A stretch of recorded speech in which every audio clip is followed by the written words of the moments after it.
ಆಮೇಲೆ ಏನು ಮಾಡಿದೆ? ಹಾಂ, ಒಂದು ರದ್ದಿ ಪೇಪರು ನಿಮ್ಮ ಕಣ್ಣಿಗೆ ಬೀಳದೇ ಇರೋ ಥರ ನೋಡ್ಕೋತೀನಿ ಅಂತ ಹೇಳಿದೆ.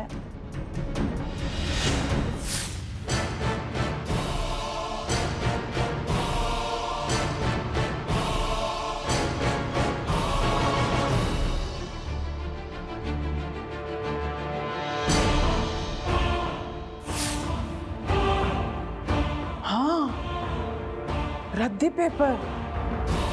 ಹಾಂ ಹೌದು. ಅಯ್ಯೋ ಏನೇನಿಂದು ಬೆಳಗ್ಗೆ ಬೆಳಗ್ಗೆ ಬಿದ್ಕೋಬಾರ್ದು ಸುಮ್ಮನೆ. ಅಯ್ಯೋ ಏನು 9 ಗಂಟೆ ಆಗೋಯ್ತೇನೆ ಆಗ್ಲೇ. ಇನ್ನು 6 ಗಂಟೆ. ಮತ್ತೆ ಬಿದ್ಕೋ ಸುಮ್ಮನೆ, ಯಾಕೆ ಜೀವ ತಿಂತೀಯ? ಜಾನ್ವಿ ರಿಪೋರ್ಟ್ ಸಿಕ್ತು. ಜಾನ್ವಿ ರಿಪೋರ್ಟ್ ಸಿಕ್ತಾ? ಎಲ್ಲಿ ಎಲ್ಲಿ? ಶ್ರೀ ಶ್ರೀ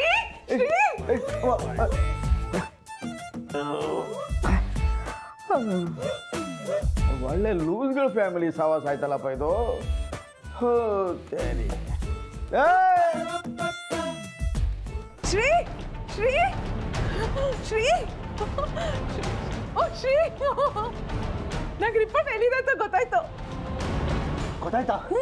ಎಲ್ಲಿದೆ ಮ್ಯಾಮ್? ಕೊಡಿ, ಬೇಗ ಕೊಡಿ ಇದನ್ನ. ನನ್ನ ಹತ್ರ ಇಲ್ಲ, ಆದ್ರೆ ಎಲ್ಲಿದೆ ಅಂತ ಗೊತ್ತಾಯ್ತು. ಎಲ್ಲಿಟ್ಟಿದೀಯ? ಬೆಳಗ್ಗೆ ಬೆಳಗ್ಗೆ ಕನಸು ಗಿನಸ್ ಬಿತ್ತೇನೋ ಮುಂಡೋದಕ್ಕೆ. ಅಯ್ಯೋ ಕನ್ಸಲ್ಲ ರೀ, ನಾನು ಪೇಪರ್ ಎಲ್ಲ ರದ್ದಿಗೆ ಹಾಕನಲ್ಲ, ಅದ್ರಲ್ಲಿದೆ ಅನ್ಸುತ್ತೆ. ರದ್ದಿ ಜೊತೆ ಹಾಕಿದ್ರ?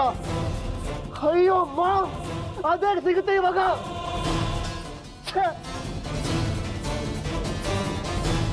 ಯಾವ ರದ್ದಿ ಅವನೇ? ಯಾವ ರದ್ದಿ ಅಂಗಡಿ ಪೇಪರು? ಮಾಮೂಲಿ ಬರ್ತಾನಲ್ಲ ನಮ್ಮನೆ ಮುಂದೆ, ಅವನಿಗೆ ಹಾಕ್ತೆ. ರದ್ದಿ ಅಂಗಡಿಗೆ ಹಾಕುವಂತ ಅರ್ಜೆಂಟ್ ಏನೈತಿ ಈಗ? ನೀವೇ ಹೇಳಿದ್ರಲ್ಲ ರೂಮ್ ಎಲ್ಲ ಕ್ಲೀನ್ ಮಾಡು ಅಂತ. ಬಿಟ್ಟಾದ್ರೆ ವೇಸ್ಟ್ ಪೇಪರ್ ರದ್ದಿ ಅಂಗಡಿಗೆ ಹಾಕೊಂಡೆ. Medical report waste paper? ನಮ್ಮಮ್ಮಗೂ ತುಂಬಾ ವಯಸ್ಸಾಗೋಗಿದೆ, ಅವನು ರದ್ದಿ ಅಂಗಡಿಗೆ ಹೆಸರು ಬಿಡ್ತೀಯಾ? ಅಯ್ಯ ನೀನು ಚಿಕ್ಕಪ್ಪ ಟೈಮ್ ತುಂಬಾ ಕಮ್ಮಿ ಇದೆ. ಜನನ ಕಾಪಾಡ್ಕೊಳ್ಳೋಕೆ ದೇವ್ರು ಇನ್ನೊಂದು ಅವಕಾಶ ಕೊಟ್ಟಿದ್ದಾನೆ, ಅದನ್ನ ಮಿಸ್ ಮಾಡ್ಕೊಳ್ಳೋದು ಬೇಡ. ಆ ರದ್ದಿ ಅಂಗಡಿ ಎಲ್ಲಿದೆ ಅಂತ ನನಗೆ ಚೆನ್ನಾಗಿ ಗೊತ್ತು. ಕಲಮ್ಮ ಬನ್ನಿ ಹೋಗೋಣ. ಅಲ್ಲಪ್ಪ, ನನಗೆ ಹಲ್ಲು ಉಜ್ಜಿಲ್ಲ, ಒಂದು ತೊಟ್ಟು ಕಾಫಿ ಕುಡ್ದಿಲ್ಲ. ಕರ್ಮ ಕಳೆಯ ಬರ್ತೀನಿ.